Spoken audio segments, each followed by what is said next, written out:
नमस्कार, वास्तु लिविंग में आप सभी दर्शकों का बहुत बहुत स्वागत। मैं हूं विकास नांगिया।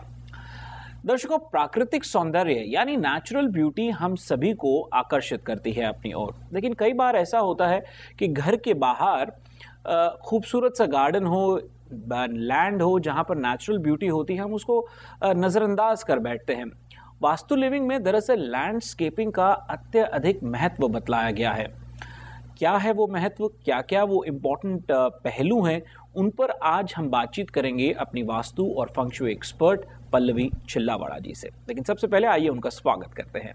पल्लवी जी, कार्यक्रम में आपका बहुत बहुत स्वागत है। नमस्कार। नमस्कार। लैंडस्केपिंग का बहुत इम्पोर्टेंस बताया गया है वास्तु के अंदर, किस तरह से, ये बताइए। जैसे वास्तुशास्त्र जो है वो नेचर के साथ रिलेटेड विषय है। कंस्ट्रक्शन करते वक्त सबसे पहले वास्तु का मतलब ये होता है कि अगर इस आर्ट को कंस्ट्रक्शन करते दौरान नेचर के जो रूल्स एंड रेगुलेशन है उसका भी साथ में ख्याल करके अगर वो घर को बनाया जाए या कॉमर्शियल स्पेस को बनाया जाए तो उसको वास्तु के हिसाब का घर बोलते हैं। सो वास्तु नेचर से रिलेटेड विषय होने की वजह से और लैंडस्केपिंग के अंदर प्रकृति की चीज़ों का ही प्लेसमेंट किया जाता है कि भाई प्लांट कहाँ पे होने चाहिए, ट्रीज़ कहाँ पे हो सकते हैं, आप बाहर कहाँ पे गार्डन के अंदर रॉक गार्डन बनाना चाहते हो, पोंड कहाँ पे बनाना चाहते हो। तो ये सब चीज़ों के अंदर लैंडस्केपिंग के अंदर वास्तु में जैसे घर के इंटरनल चीज़ों में खास तरह की दिशाओं के हिसाब से फैमिली रूम की रचना, लिविंग रूम, मास्टर बेडरूम, सबकी चीज़ों के अपने अपने योग्य जगह उसका प्लेसमेंट बताया गया है जी। उसी तरीके से घर के बाहर की जो खुली ज़मीन है, जो आपका बैकयार्ड हो या फ्रंट का जो भी एरिया हो, तो उसमें लैंडस्केपिंग के वास्तु के सारे रूल्स एंड रेगुलेशन उतने ही महत्वपूर्ण है जितनी घर की अंदर की रचना के बारे में हम सोचते हैं जी। अगर हम लैंडस्केपिंग की बात अगर करते हैं और जिस तरह से आपने बखूबी तरीके से बताया कि लिविंग रूम, बेडरूम, इनके अपने अपने मायने हैं, लैंडस्केपिंग का भी वैसा ही है। शुरुआत कहाँ से करें कि अगर घर के बाहर एक लैंड है, जो तकरीबन यहाँ पे एक कॉन्सेप्ट है कि इंडिपेंडेंट हाउसेस के फ्रंट यार्ड, बैक यार्ड में लैंड होता ही है, उसको किस तरह से मेंटेन करना चाहिए? मैं आपको इसके साथ साथ ये बात ज़रूर बता दूं कि अगर आप लैंडस्केपिंग के वास्तु को ठीक करना चाहते हो या उस तरह से नई तरीके से चीज़ों को रखना चाहते हो, तो ये बात सिर्फ हाउस के लिए इनफ नहीं है। अपार्टमेंट हो या हाउस हो, जहाँ पे भी अगर आप प्लांट रखते हो या आसपास की चीज़ों को प्रकृति के थ्रू सुंदर बनाना चाहते हो, तो बात लैंडस्केपिंग की ही आ जाएगी जी। तो अगर आप अपने घर के फ्रंट या बैकयार्ड के अंदर लैंडस्केपिंग करना चाहते हैं या अगर आप अपने अपार्टमेंट के अंदर बाहर आप अपने पैसेज में या बालकनी में कहीं पे भी आप प्लांट्स वगैरह रखना चाहते हैं, तो दोनों चीज़ों को लैंडस्केपिंग ही करना माना जाता है जी। सो ये हम कहीं पर भी अप्लाई कर सकते हैं। वास्तुशास्त्र के हिसाब से जब आप लैंडस्केपिंग का वास्तु करते हो तो सबसे पहले ये देखा जाता है कि आपके लॉट का फेसिंग क्या है। उसके बाद आपको ये जान के बहुत कम लोगों को जानकारी है कि लैंडस्केपिंग के लिए भी वास्तु कंसल्टेंट उस पर्सन की व्यक्तिगत दिशाओं के ऊपर ज़रूर फोकस करता है। कई बार लैंडस्केपिंग के वास्तु दोष से अगर आदमी परेशान होता हो तो उसको बैलेंस करने के लिए भी, उसको ठीक करने से उसकी व्यक्तिगत लाइफ में, उसके बिजनेस में, उसके कैरियर में हम अच्छे प्रभाव उसको दे सकते हैं जी। तो इसमें दो बातों का ख्याल किया जाता है, लॉट का अपना फेसिंग और उस पर्सन की पावरफुल डायरेक्शन। और उसके हिसाब से अगर शुरुआत से वास्तु कंसल्टेंट को हायर किया गया है तो लैंडस्केपिंग का पूरा प्लान, ड्राइंग बना के हम लोग खुद देते हैं। अगर आप ऑलरेडी घर बना चुके हो, आपने लैंडस्केपिंग कर लिया है, तो प्रॉपर्टी को विजिट करते वक्त घर के बाहर के लैंडस्केपिंग को चेक करने के वक्त ये भी बताया जाता है कंसल्टेंट के थ्रू कि भाई आपको यहाँ पे इतने ट्रीज, इतने प्लांट्स नहीं होने चाहिए, ये तरह के प्लांट्स आपने लगाए तो वो सही है या गलत है जी। हाँ, मतलब मैं इसलिए चेहरे पर मुस्कान लिए आया कि कई बार तो अमेरिका में हमने ये देखा कि घर का साइज बहुत छोटा है लेकिन लैंड बहुत ज़्यादा है, और इसीलिए लैंडस्केपिंग, लैंड को मेंटेन करके रखना भी बहुत ज़रूरी है। और कहीं ना कहीं तकरीबन सभी जगह पे स्टेट गवर्नमेंट ने एक रूल बनाया हुआ है कि यदि आप मेंटेन नहीं करते तो वो आपके घर के बाहर आके घास खुद काट जाते हैं और आपको फाइन दे जाते हैं कि यदि आपने मेंटेन नहीं करके रखा।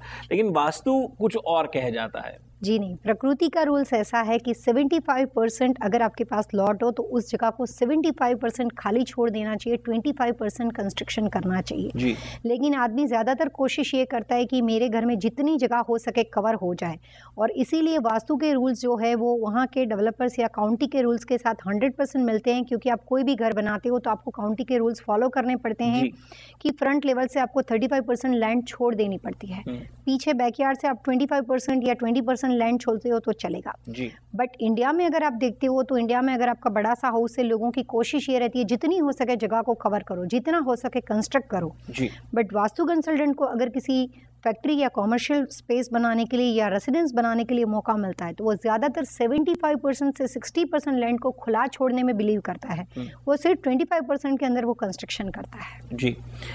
चलिए अब ये बताइए कि लैंडस्केपिंग के अंदर कई बार हमने ये देखा कि इतनी खूबसूरती से लैंडस्केपिंग की होती है, भले ही वो लैंड ऊपर नीचे हो या एक ही लेवल पे, इवन लेवल पे हो। अगर वो इवन लेवल पे हो या अप एंड डाउन लेवल पे हो, क्या वो उसके क्या अलग अलग मायने हैं? क्या वो अलग अलग चीज़ों को संबोधित करता है क्या?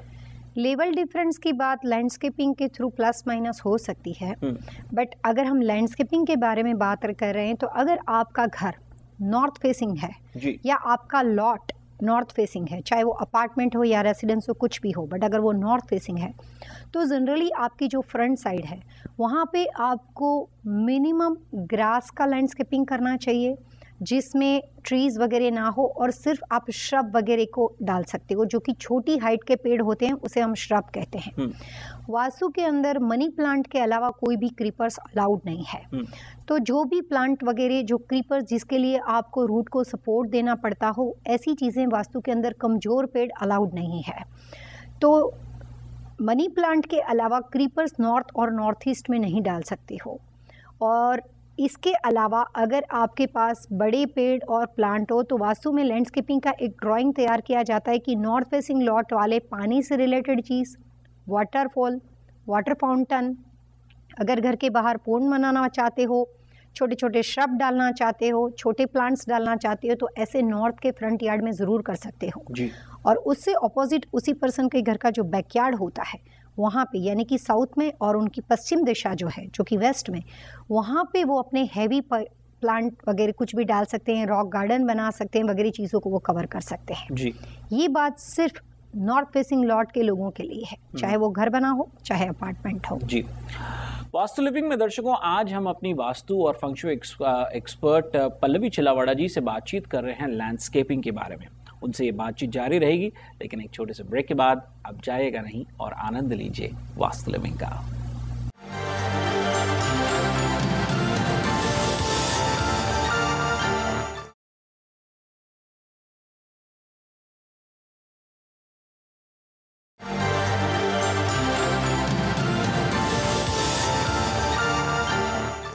ब्रेक के बाद आप सभी दर्शकों का एक बार फिर से तहे दिल से स्वागत। मैं हूं विकास नांगिया और हर बार की तरह इस बार भी हमारी हमसफर है हमारी वास्तु और फंक्शुई कंसल्टेंट पल्लवी चिल्लावाड़ा। पल्लवी जी, कार्यक्रम में आपका बहुत बहुत स्वागत। शुक्रिया। आज हम बातचीत कर रहे हैं लैंडस्केपिंग के बारे में, और लैंडस्केपिंग के दौरान आपने कुछ अलग अलग, हमने जिस तरह से ब्रेक से पहले मेरा सवाल था अनइवन लैंड और इवन लैंड के बारे में, उसके बारे में आपने बताया।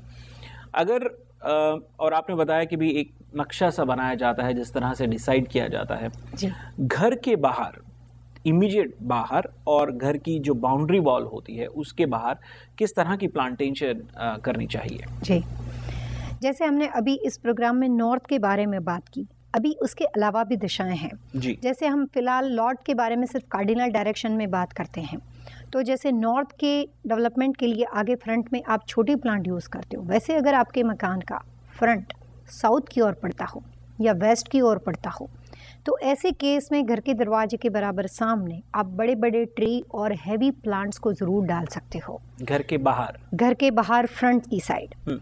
अभी इसमें वास्तु पॉइंट ऑफ व्यू से आपको एक बात का ख्याल बहुत ज़रूर रखना है कि वास्तु में घर के मुख्य द्वार के सामने, चाहे वो आपका गैरेज डोर पड़ता हो या मेन डोर पड़ता हो, उसके बराबर सामने पड़ता हुआ हैवी पेड़ या हैवी प्लांट नहीं होना चाहिए। जी, यही मैं आपसे प्रश्न करने वाला था, क्योंकि कुछ अंक पहले यही आपने कहा था और मुझे कंफ्यूजन सा होने लगा कि घर के बाहर शायद पेड़ होना, इस तरह से आपने बताया था कि ये ठीक नहीं है।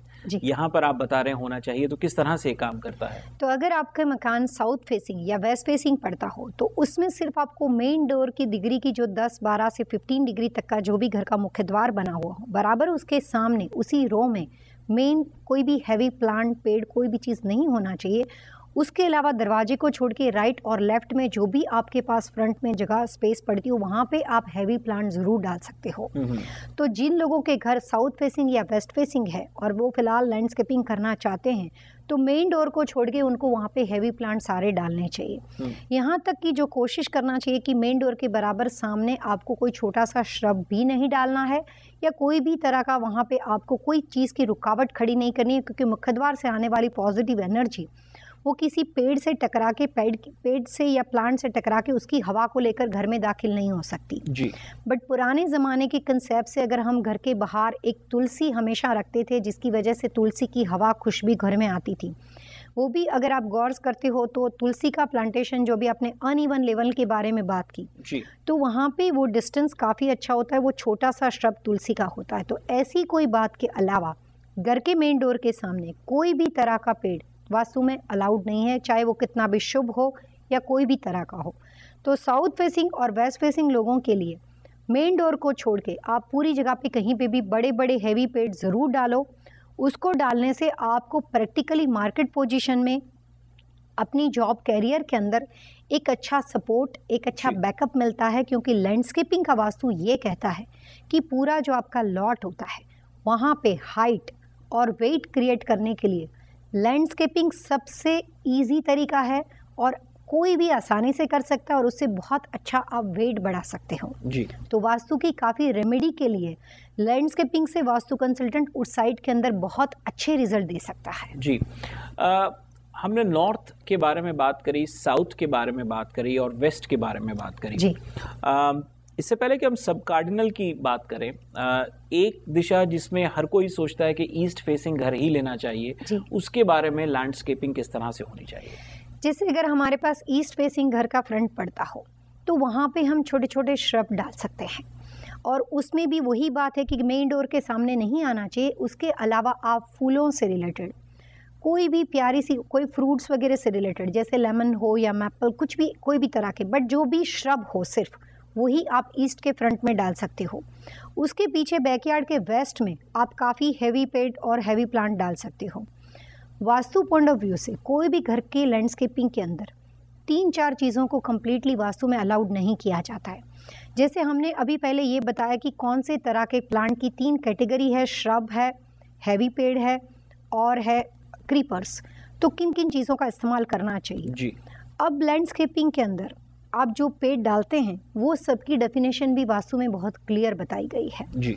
तो ज़्यादातर कोई भी पेड़ ऐसा हो या कोई भी श्रब ऐसा हो जिसकी अगर आप उसकी ब्रांच या उसके लीफ को अगर आप तोड़ते हो तो उसमें से वाइट रंग के लिक्विड जैसा कोई भी एक मिल्क, कोई भी लिक्विड जेल निकलती हो जी।